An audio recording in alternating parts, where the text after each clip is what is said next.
চাৰ্টিৰ question বেংকৰ তৃতীয় সদ্য ৰসায়ন বিজ্ঞান ধাতু আৰু অধাতু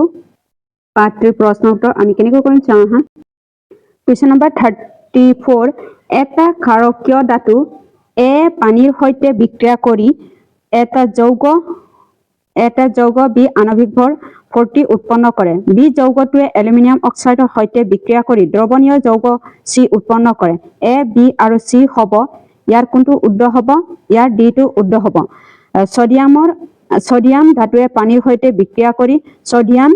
সোডিয়াম হাইড্ৰক্সাইড উৎপন্ন কৰে সোডিয়াম হাইড্ৰক্সাইডৰ সোডিয়ামৰ 23 প্লাছ ইয়াত কি হ'ব অক্সিজেনৰ 16 হ'লে ইয়াত হাইড্ৰোজেনৰ 1 হ'ব ইকুৱেল টু কি হ'ব 40 হ'ব সোডিয়াম অক্সাইডৰ এলুমিনিয়াম অক্সাইড ইয়াত কি হ'ব Al2O3 সৈতে বিক্ৰিয়া কৰিলে সোডিয়াম এলুমিনেট নামৰ দ্ৰৱণীয় উৎপন্ন কৰে এইটোৱে হ'ব কুৱেশ্যন নম্বৰ 35 তাৰপিছত কুৱেশ্যন নম্বৰ 35 x আৰু y ৰ মাজত বিক্ৰিয়া কৰি সংঘটিত হোৱা যে যৌগ গঠন হ'ল x এ ইলেক্ট্ৰন ত্যাগ কৰিছে আৰু y এ ইলেক্ট্ৰন লাভ কৰিছে যে যৌগটোৱে তলৰ কোনটো ধৰ্ম প্ৰদৰ্শন নকৰে 35 ৰ কোনটো উদ্ধ হ'ব 35 ৰ বি টো উদ্ধ হ'ব নিম্ন গলনাংক বিশিষ্ট হ'ব যেহেতু x এ ইলেক্ট্ৰন ত্যাগ কৰিছে আৰু y এ লাভ কৰিছে এইহে z এটা আয়নীয় যৌগবোৰ কঠিন আবা দুটা হয় আৰু ইহঁতৰ গলনাংক আৰু উৎনাংক অতি উচ্চ হয় গতিকে ই নিম্ন গলনাংক বিশিষ্ট ধৰ্মৰ প্ৰদৰ্শন নকৰে তাৰপিছত কুৱেশ্যন নম্বৰ 36 মৌল x এ x ক্লৰাইড সংকেতৰ ক্লৰাইড গঠন কৰে ই উচ্চ গলনাংকযুক্ত এটা গোটা পদাৰ্থ মৌল x তলৰ কোনটো সৈতে একেটা বৰ্গত থকা সম্ভাৱনা আটাইতকৈ বেছি ইয়াৰ কোনটো উদ্ধ হ'ব 36 ৰ 2টো উদ্ধ হ'ব মেগনেছিয়াম হ'ব ক্লৰাইড সংকেত x ক্লৰাইড অৰ্থাৎ মৌল x ৰ যোজ্যতা হ'ল 2 হ'ব মেগনেছিয়ামৰ বৰ্গ 2 ধাতু আৰু ইয়াৰ যোজ্যতা 2 মেগনেছিয়াম ক্লৰাইড গঠন কৰে তাৰপিছত কুৱেশ্যন নম্বৰ 37 একেটা সালফাৰৰ অনুপাত সৰ্বাধিক কোটি পৰমাণু থাকিব পাৰে এইটো ইয়াৰ কোনটো উদ্ধ হ'ব কুৱেশ্যন নম্বৰ 37 ৰ 8টো চি2 উদ্ধ হ'ব প্ৰকৃতি বা সাধাৰণ অৱস্থাত সালফাৰৰ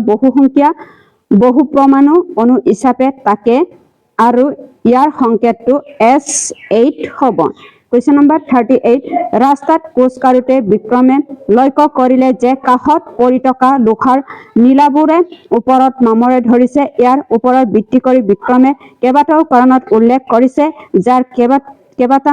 কেইটামানৰ শক্তি সত্য শক্তিবোৰ বাছি উলিওৱা ইয়াৰ কোনটো উদ্ধ হ'ব এটো উদ্ধ হ'ব লোহাত মামৰে ধৰোতে জলীয় বাষ্পৰ দ্বাৰা হয়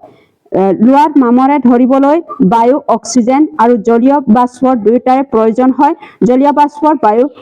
আৰু পানীৰ দুয়োটাৰে উপস্থিত থাকে তাৰপিছত কুৱেশ্যন নম্বৰ 39 তলৰ কোনটো ৰাসায়নিক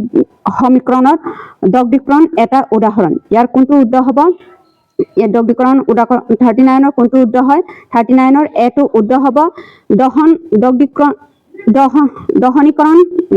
দহনীকৰণৰ প্ৰক্ৰিয়া কাৰ্বনেটত আখৰিক সীমাত বায়ু বা অক্সিজেন অনুপস্থিত উত্তাপ্ত কৰি অক্সাইডলৈ ৰূপান্তৰ কৰা হয় এইটো 39 ৰ এটো উদ্ধ হয় কুৱেশ্যন নম্বৰ 40 উক্তি এ আয়নীয় যৌগবোৰ উতলাংক আৰু গলনাংক অতি উচ্চ উক্তি বি আয়নীয় যৌগবোৰ পানীত অদ্ৰৱণীয় কিন্তু কেৰাচিন পেট্ৰল আদি দ্ৰৱণীয় এইটো কুৱেশ্যন নম্বৰ 40 কোনটো উদ্ধ হ'ব কুৱেশ্যন নম্বৰ 42 বি টো উদ্ধ হ'ব উক্তি এ উদ্ধ বি টো অশুদ্ধ হ'ব কাৰণ আয়নীয় যৌগবোৰত পানীত দ্ৰৱণীয় কিন্তু কেৰাচিন আৰু পেট্ৰলৰ দৰে জৈৱ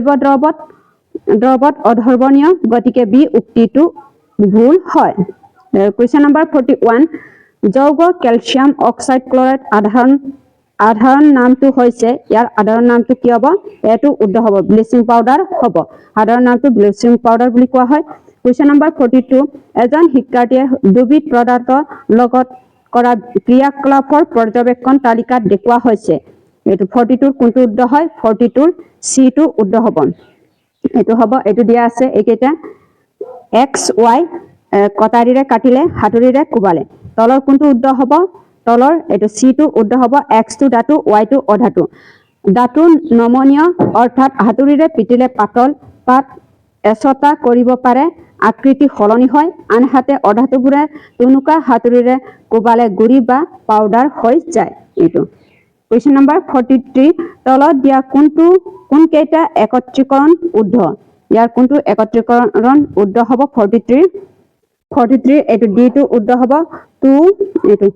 2 আৰু 4 টো উদ্ধ হ'ব 2 আৰু 4 লু তাৰপিছত জিংছ টো হয় কুৱেশ্যন নম্বৰ 44 এটো হ'ব কুৱেশ্যন নম্বৰ 44 উক্তি এ সোডিয়াম ক্লোৰাইড জলীয় দ্ৰব্য ব্ৰাইনৰ বিদ্যুৎ বিশ্লেষণ ঘটোতে ক্লোৰিন উৎপন্ন হয় উক্তি বি এই ক্লোৰিন গেছৰ কাপোৰ ধোৱা ছডা উৎপন্ন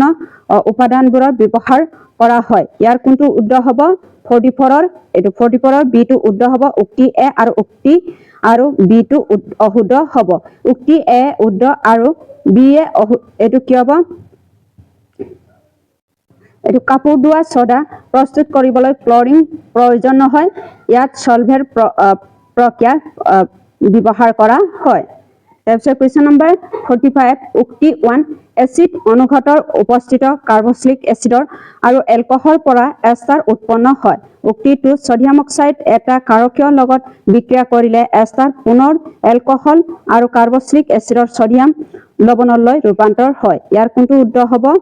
ইয়াৰ এটো উদ্ধ হ'ব দুইটা উক্তিতে উদ্ধ হ'ব এটো দুইটা উক্তিয়ে উদ্ধ হয় তাৰপিছত কুৱেশ্যন নম্বৰ 46 আয়নীয় যৌগৰ ক্ষেত্ৰত তলৰ কোনবোৰ উক্তি উদ্ধ হ'ব ইয়াৰ কোনটো উক্তিটো উদ্ধ হ'ব 46 এটো সি টো উদ্ধ হ'ব কেৱল সি টো উদ্ধ হয় ইহঁতৰ দ্ৰৱণীয় মাজেদি বিদ্যুৎ প্ৰবাহিত হয় অনলি সি টো উদ্ধ হ'ব শুদ্ধ জলীয় দ্ৰৱত মুক্ত আয়ন থকা বাবে বিদ্যুৎ পৰিবহন কৰে তাৰপিছত বি টো অশুদ্ধ ইহঁতৰ মাজত তীব্ৰ বিদ্যুৎ স্থিতি আকৰ্ষণ বল থাকে এটো অশুদ্ধ আয়নীয় যৌগ পানীত দ্ৰৱণীয় পেট্ৰৰ অদ্ৰৱণীয় হয় কুৱেশ্যন নম্বৰ 47 উক্তি এ ব্ৰঞ্জ কপাৰ আৰু টিনৰ সংকৰণ ধাতু যুক্তি আৰু অংকৰ ধাতু হল এবিধ ধাতু আৰু আন এবিধ ধাতু বা অধাতু অসমত্ব মিশ্ৰণ হয় ইয়াৰ কোনটো উদ্ধ হয় ইয়াৰ সি টো উদ্ধ হ'ব এটো সি টো উদ্ধ হয় সি টো উদ্ধ কিন্তু আৰ টো অশুদ্ধ হ'ব কাৰণ ব্ৰঞ্জ এই উক্তিটো অশুদ্ধ ব্ৰঞ্জ হল তাম আৰু টিন সংকৰ ধাতু হয় যুক্তিৰ হাৰটো এই উক্তিটো উদ্ধ হয় সংকৰ ধাতু হল এবিধ ধাতু আৰু আন এবিধ ধাতু বা অধাতুৰ অসমত্ব মিশ্ৰণ হয় কুৱেশ্যন নম্বৰ 48 উক্তি এ অধাতুবোৰ বিদ্যুৎ ঋণাত্মক কাৰণ আৰ অধাতুবোৰ ইলেক্ট্ৰন হেৰুৱায় এটো অধাতুবোৰ ইলেক্ট্ৰন হেৰুৱায় 48 ৰ কোনটো উদ্ধ হ'ব 48 ৰ সি টো উদ্ধ হ'ব উক্তি এ সত্য কিন্তু কাৰণ আৰ টো অসত্য হ'ব এটো হ'ব উক্তি এ এটো অধাতুৱে ইলেক্ট্ৰন গ্ৰহণ কৰি ঋণাত্মক আয়ন গঠন কৰে তাৰপিছত ইয়াত কি হ'ব অধাতুৱে ইলেক্ট্ৰন গ্ৰহণহে কৰে হেৰুৱায় কুৱেশ্যন নম্বৰ 49 উক্তি এ আয়নীয় যৌগবোৰ জলীয় দ্ৰব্য বিদ্যুৎ পৰিবহন কৰে যুক্তি আৰ ইহঁতৰ মুক্তভাৱে চলাচল কৰিব পৰা আন থাকে যিয়ে বিদ্যুৎ পৰিবহন সহায় কৰে ইয়াৰ কোনটো উদ্ধ হ'ব 49 এটো এটো উদ্ধ হ'ব এ আৰু আৰ দুইটাই উদ্ধ আৰু যুক্তিটোৱে উক্তি সঠিক উদ্ধ ব্যাখ্যা হ'ব এটো উদ্ধ হ'ব তাৰপিছত এটো কি হ'ব যুক্তি আৰ টো উদ্ধ কুৱেশ্যন নম্বৰ 50 দাবী এ ভাৰতবৰ্ষ সাধাৰণতে 22 কেৰেট সোণ গহনা তৈয়াৰ কৰাৰ বাবে ব্যৱহাৰ হয় যুক্তি আৰ টো এটো হ'ব ইয়াৰ কোনটো উদ্ধ হ'ব 50 এটো উদ্ধ হ'ব দাবী এ আৰু যুক্তি আৰ দুইটাই উদ্ধ আৰু যুক্তিটো হয় এটো হ'ব কুৱেশ্যন নম্বৰ 51 উক্তি এ জিংক আৰু হাইড্ৰোজেন নাইট্ৰাইটৰ মাজত বিক্ৰিয়া কৰি হাইড্ৰোজেন গেছ উৎপন্ন হয় কাৰণ আৰ ইয়াৰ কোনটো উদ্ধ হ'ব এটো সি টো উদ্ধ হ'ব এটো অসত্য কিন্তু আৰ টো সত্য হ'ব এটোৱে হ'ব 30 কুৱেশ্যন বেংকৰ অশুদ্ধ উত্তৰ প্ৰশ্ন উত্তৰটো